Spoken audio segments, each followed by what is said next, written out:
Hey everyone, welcome to Pipes, Tobacco, and Whiskey. So I am here today at the Muletown Pipe Show 2024, and we are here with a well-known pipe enthusiast, Mr. Scott Thile.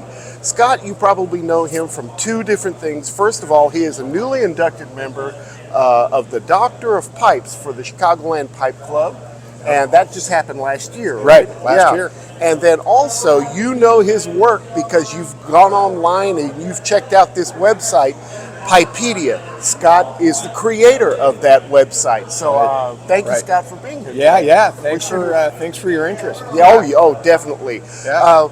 Wanted to ask you, first of all, how you got into pipe smoking. Yeah. So I was very young. I'm not sure if I was 16 or 17. I think it's 16, but one of those years. I was playing music in a band with the guitarist in the band, jazz band. The guitarist was a pipe smoker, had previously worked in 2 or 3 pipe shops in the Los Angeles area. This was in North San Diego County where I knew him. And I'd become interested in pipes because I was reading a lot of English literature where pipes were prominent, if not, just part of these characters. Of course, Sherlock Holmes being one of them, Arthur Conan Doyle's writing, but others also. So that was just kind of part of my history, was being immersed in this sort of English early writing of like early 20th century English writing. So I was familiar with the pipes and that whole ambiance that I associated with it from that, and then being around this guy who introduced me to pipes, and I pretty much immediately took to it. Unlike a lot of pipe smokers' first experience, mine was a loaned Dunhill pipe from this individual, and Dunhill 10 tobacco, a fairly full English blend that was available back then. So as opposed to like a drugstore Graybo and a cherry Cavendish or something, that. So my experience was very different and also very positive. So, and he also mentored me carefully, very meticulous smoker, mentored me on how to get involved with it. So that was how it started.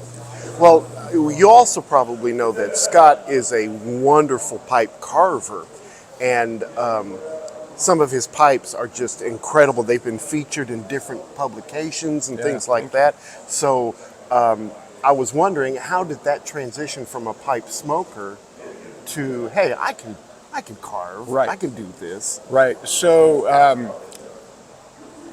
I started smoking pipes quite early, but I did not make any pipes until much later. So I'd been involved with musical instruments, pianos in particular, and did a lot of woodworking associated with piano rebuilding. So building soundboards and pin blocks and bridges, lots of fairly complex woodworking. And so I had some woodworking skills, built furniture, had some tooling, was somewhat proficient with tooling, and realized, well, the mechanical part of making a pipe, just the engineering part, is not complicated. And I thought, I can do this. So I bought a block. A lot of pipe makers start with like a pipe kit, but I felt like I had the ability, to go ahead and start with a block. I did use a pre-made stem, but I started with a block, drilled the holes, came up with a jig to try and get everything lined up. And the first pipe I made, this would have been in, I think, 2006, early 2006, like January of 2006. So I made that pipe, and it was very successful from an engineering standpoint. It smoked great. It smoked as good as any of the pipes in my collection. It was god-awful ugly. but it was a successful pipe in terms of how it smoked. There's something about having made that pipe and then sitting down and lighting it up and really enjoying the smoke, the experience of smoking it. I just felt like I was sort of immediately hooked. It's just like, I've got to do this more. You were hooked. I was, but it was like right from there, and it became an absolute passion, if not an obsession. I just, I would any spare moment at work or at home, I was, looking at pipes and trying to figure out more about how to bring up the aesthetics to something that would be pleasing and refining the engineering of it. It became a real obsession. So you've been at this for about 18 years, then, Right. is what I'm guessing. And so, how many pipes do you think you've made in that time? Yeah, not quite 600. So it's not a huge body of work. You do the math. It's like averages out to less than 50 a year. I would love to be making more than that, and I thought I retired from my day job and thought, well, I'll be making a lot more pipes now, and it turns out I'm actually not. I make about the same amount of pipes. I found some other things I also enjoy, but I really like that my life has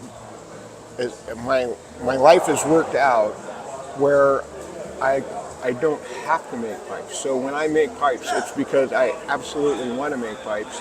And that's The really income is helpful, but it's like I'm not paying the rent or putting food on the table with pipe money. I think that's more productive, though, for you, because Absolutely, you always get to make what you want to make, Right. and you have the passion for it at that particular time. Exactly. So you're putting everything that you have Yeah. into it. So Exactly. no, I think it makes for a better product. Oh, no question. For me, it definitely does. Yeah, yeah. It definitely does. Okay, so we've gotten to where you're about, what you said, 600 pipes? Yeah, close. About for that? Yeah. What do you see yourself doing in the near future with, do you think things are pretty consistent?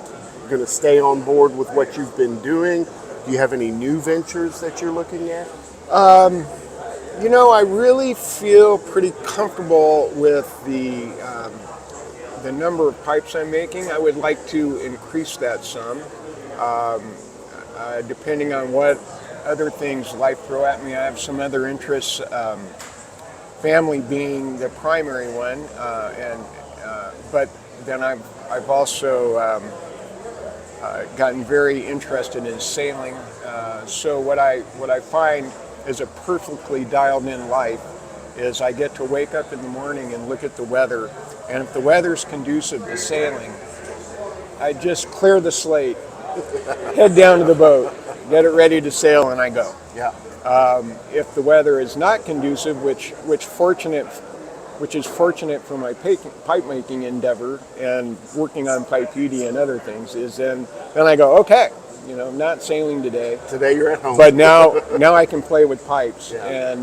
and do other things as well. But Now, so if you sail, where do you live? Where? well, so I live in western Kentucky, and we're very close to the Land Between the Lakes recreation area, two large man-made lakes, and in particular, Kentucky Lake has some excellent sailing.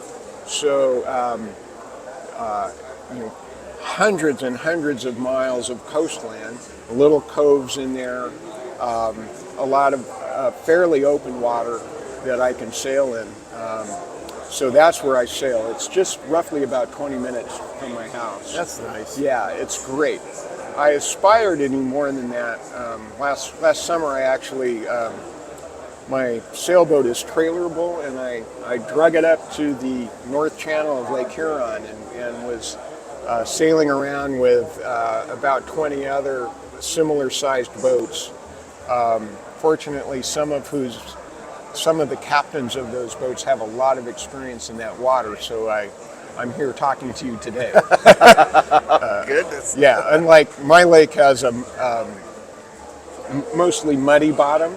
So if I mess up and run aground, it just sort of squishes in, and I raise up my little keel and fire up the outboard and get myself out of there. Up there, you run into something that's probably a rock, and depending on what part of your boat it hits, you might be stuck for a while, or you might have caused some damage, or you might just be part of Lake Huron after that. So, Well, that's good that you were with them. right. So They that actually we could get you back. They actually pulled me out of a couple of potentially dangerous settings. So, All right. Well, let's go to what really has been something that I've been super interested in, and that's your creation of Pipedia. right. Tell me about how that got started. So, I wish I could take a little bit more credit for this, but I look at Pipedia as a happy accident. I was, at the time when I was passionately pursuing pipes, and it was like any chance I got, I was in the pipe shop working away, making pipes. So I ended up having a minor surgery on my foot, and I could not comfortably or probably healthfully work in the shop while I was recovering. So I had 2 to 4 weeks of this downtime. I couldn't go to my day job, couldn't work out in the shop. I was a little bit bored. I had this pent-up interest in pipes, and I'd become quite familiar with what was online in terms of pipe stuff, because that's what I was doing. Anytime I wasn't making pipes or working on things for making a living, I was researching pipes. There was some neat stuff available at the time, but there wasn't something. Initially, I thought I wanted something that would focus on American pipe makers. There was a great website for Danish pipe makers that I pored over extensively, and I initially thought, well, it would be fun to create something like that for American carvers. And then I realized, no, actually, I'm interested in all pipes. And I started looking at Wikipedia's information on pipes. And as you might expect, there was a little battle going on between pipe collectors and people that were knowledgeable and interested in pipes, and some anti-tobacco people. Yeah. That was so, you wouldn't necessarily notice that, but you could see where there was some very good information, but then it was pretty limited, not real deep, and so if you look behind what was going on in the discussion pages, you realize, oh, well, this really can't go anywhere, because there's a constant battle between people that are interested in pipes and people that feel like, their mission is to make sure we're not all killing ourselves. Cancel that. Yeah. Right. So I realized, well, what would be neat is to provide an environment where people that are interested in pipes can just 100% plow their energy into creating this thing. So I realized the platform that Wikipedia runs on is called MediaWiki. It's a open source platform that you can download and install on a server for free, or if you think it has value, you donate money to what they're doing, which is what I do. And I knew just enough about computers to barely successfully do that, right? And then, so I did that during this early part of my recuperating from this surgery, and then started plugging in information. And it was pretty neat. I had a lot of personal experiences with things, but then I would find snippets of information out there, get permission to use it, and then use that, and then start to refine it, and then start to solicit knowledgeable people that collected certain brands, and that I knew, okay, that person, it would be great if we can corral that information. So I also had, being as this is a collaborative platform, right? So people could at that point, you could edit information anonymously. That proved to be unsustainable because the same people that would come into Wikipedia were kind of coming into Pipedia every now and then. So but I could watch all that and kind of corral it. And then it ended up being where we needed to limit the ability to contribute, edit, or add articles to registered users. And all you have to do to be a registered user is to email me and say, hey, I'm interested. And I say, tell me something that you like about pipes. It's something like, so Yeah. you don't have to prove to me you've been doing anything in particular other than you are interested in pipes, not just either spamming the site or destroying the site. Right. So it's a pretty simple process. But the beauty of Pipedia is this collaborative environment. So the reason it is of value is not me. I facilitated it. Happy accident. I'm super interested in it, but it's the community we're part of as pipe smokers and collectors, pipe makers and people in the industry. This is a phenomenal community, and the knowledge base is in that community. And what's happened with Pipedia is it's provided a platform for that information to be chronicled. Right. And I've tried to set it up so that it will outlive me, right? So it's modestly monetized by the community, which provides enough income where it's not a drain on me financially. And I eventually took on my middle son as a tech partner in the venture. So because I was quickly getting in over my head, I wanted one of the things I was very worried about is we've got a lot of investment from a lot of people and a tremendous resource, but things can disappear on the internet either maliciously or just because of a random problem. So things need to be backed up, and the way they're backed up has to be done in a way that you can recover the most amount of information that is still whole. Right. And so my son took care of all of that. And he helps me be able to focus on the content while he focuses on the technology. The increase of young artisans is probably just absolutely maddening to try to keep up with all of that and Right. get that information on your site. Yeah. Let's say a person like me has some resources that we know of, some up-and-coming carvers that we'd like to get their Yeah. information on your site. Yeah. How would we go about doing that? Well, there are two ways. One of them would be to contribute it yourself, become a get a registered hold of user. you and become a registered user. Yeah, that would be ideal because that would not require my time or somebody else's time. You would be able to do it yourself.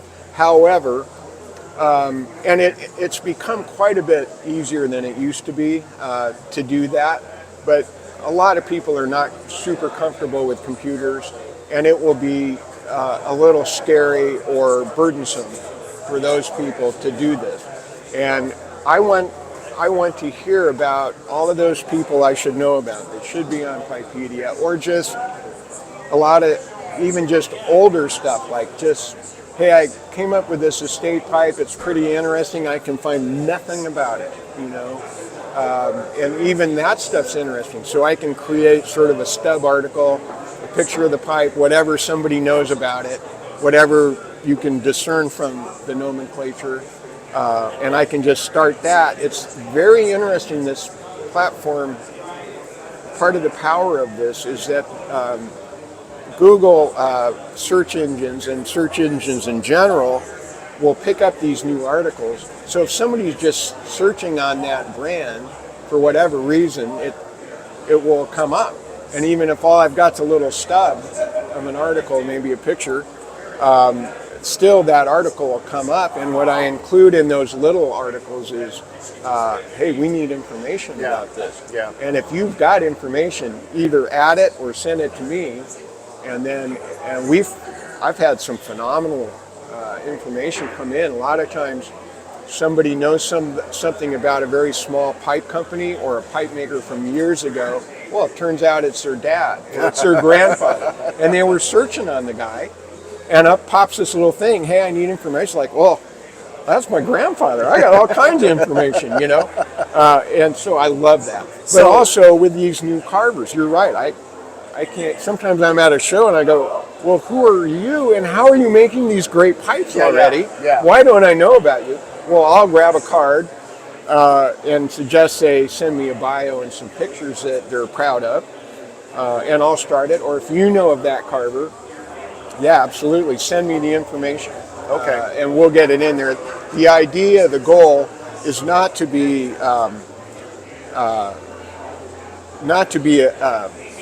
like interpreting what's of value. If it's pipe related, I want it on there. It's up to the people using it to decide what's of value.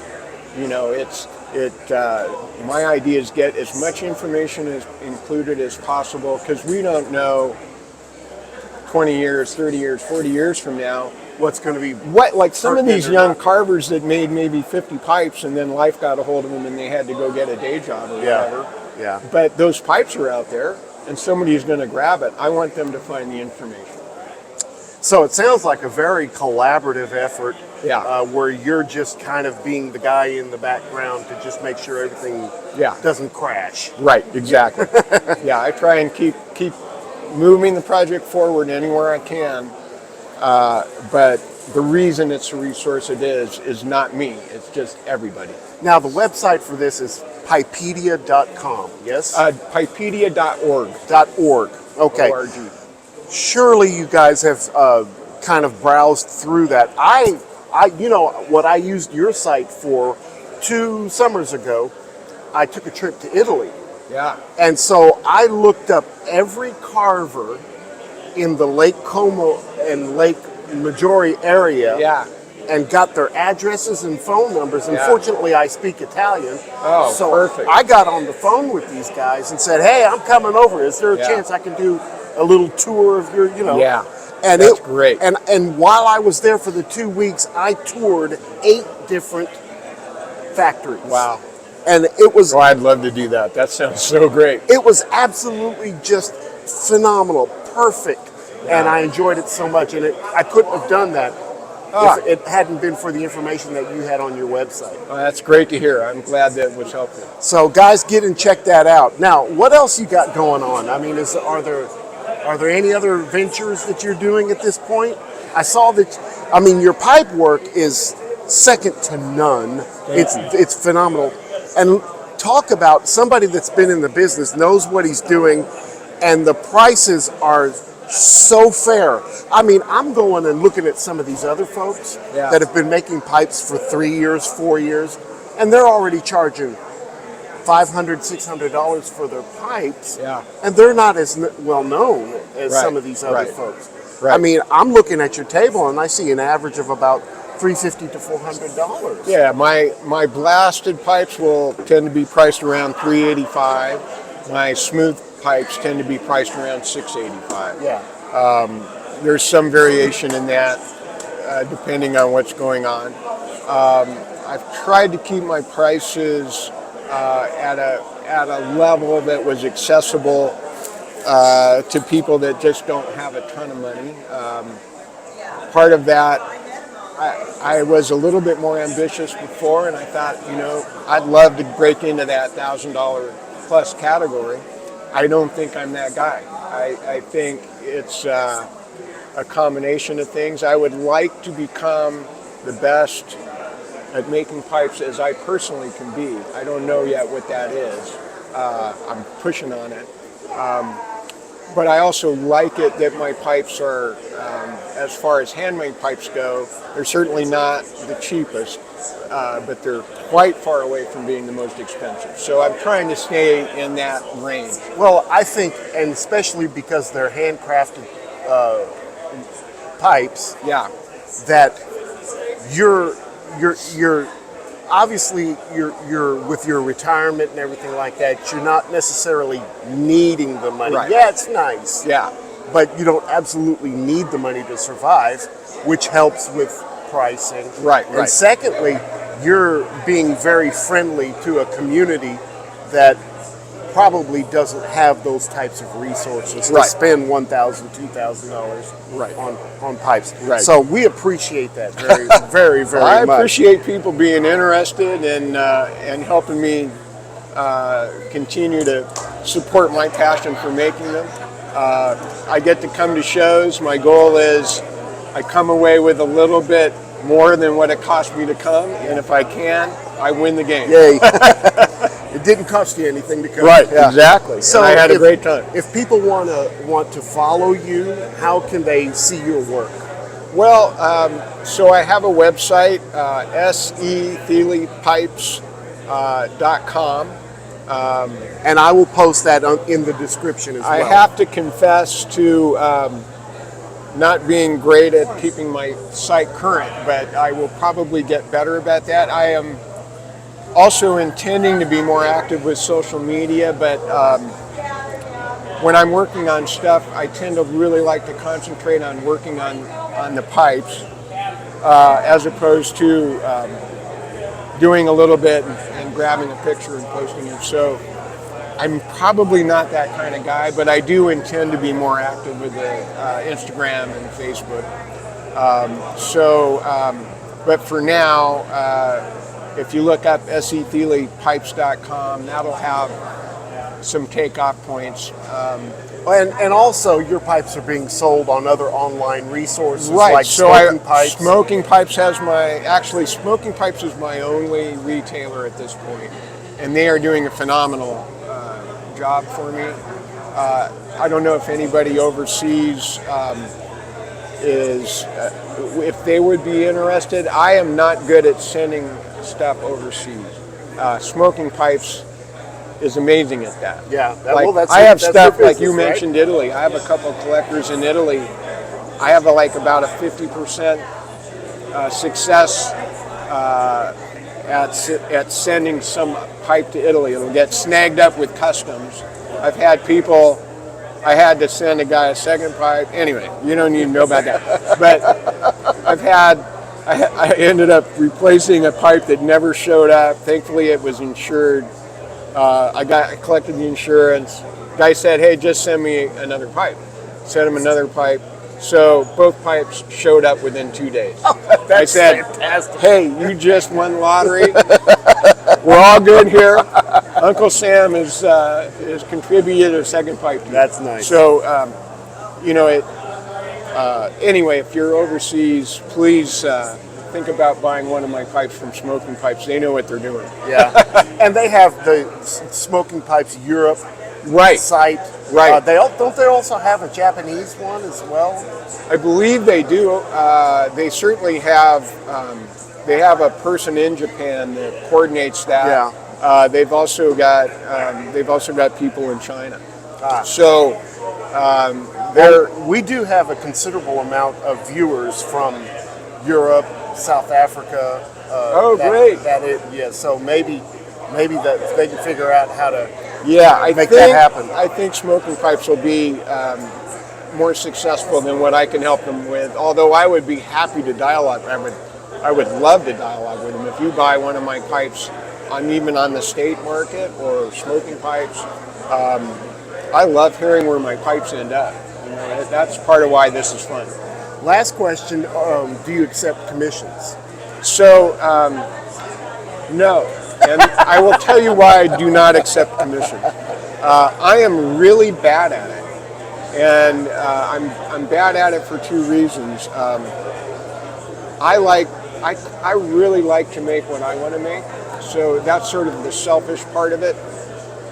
The other thing I've noticed with the commissions, I never officially took commissions, but I would take requests.